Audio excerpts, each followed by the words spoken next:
Welcome to the new, sustainable Los Angeles. When disaster struck, dreams were broken, families were ruined, the city was in turmoil. Then, we revitalized Los Angeles. Me and a group of my fellow colleagues single-handedly saved the city we all love. And this is how we accomplished it. LA uses about 640 million kilowatt of energy. Our plan to create more renewable energy would be install solar panels on every high-rise building.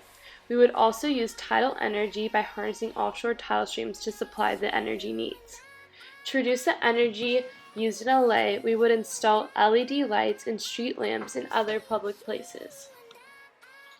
Los Angeles residents drive an average of 23 miles per day. Our goal was to create a new fast lane for electric cars. We rebuilt the metro system to send less trains during off hours such as 3 to 4 a.m.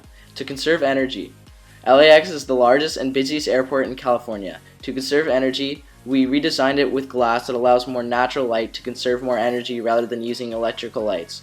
Because of the large amount of pollution from cars that pull in and out every day, we constructed a tram that delivers passengers to the parking lot to the check-in. Our food sources mostly come from locally grown food to reduce transportation and pollution costs. We would also get expansion of the growing of crops on unused public places to promote a healthier lifestyle within the community and help foster the development of sustainable local food growing systems in Los Angeles.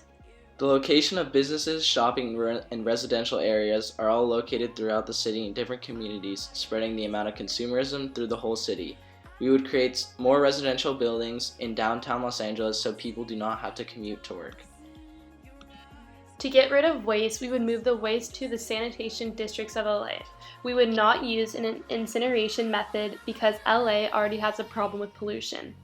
To promote less waste, we would require reusable bags to receive your groceries and create an incentive to make people want to recycle.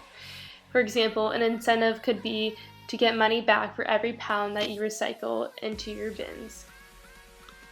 State Congress passed a law enforcing apartment owners and renters to pay for the amount of electricity and water they personally use, not split it up through the apartment. The old way would make it so people would be careless about the water and electricity used.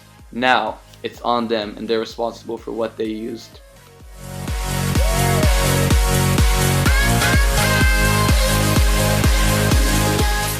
Here in Los Angeles, we will continue to protect and utilize the hills and the Palisades to protect our animals and wildlife.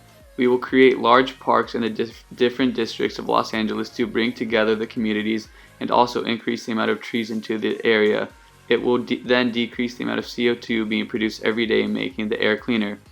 These parks can be used to make farmers markets, creating more jobs and expanding businesses. We would also focus on expanding farmers markets in South Central LA to decrease crime and promote jobs for the youth. Sprinkled throughout Los Angeles is the native plant, the holly to flame, otherwise known as the California Fuchsia. It can tolerate alkaline soil, sand, clay, seasonal flooding, and high traffic. It's perfect for Los Angeles. Hopefully you're not scared of Batman, because the native animal to Los Angeles is the little brown bat. These frisky little bats emit high-frequency sounds that bounce off the objects in their environment. They can then determine the location and size of prey by listening to the sound echo that returns to them. Little brown bats are nocturnal and hunt most actively a few hours after dusk. Through hard work and innovation, Los Angeles is now one of the most sustainable cities in the world.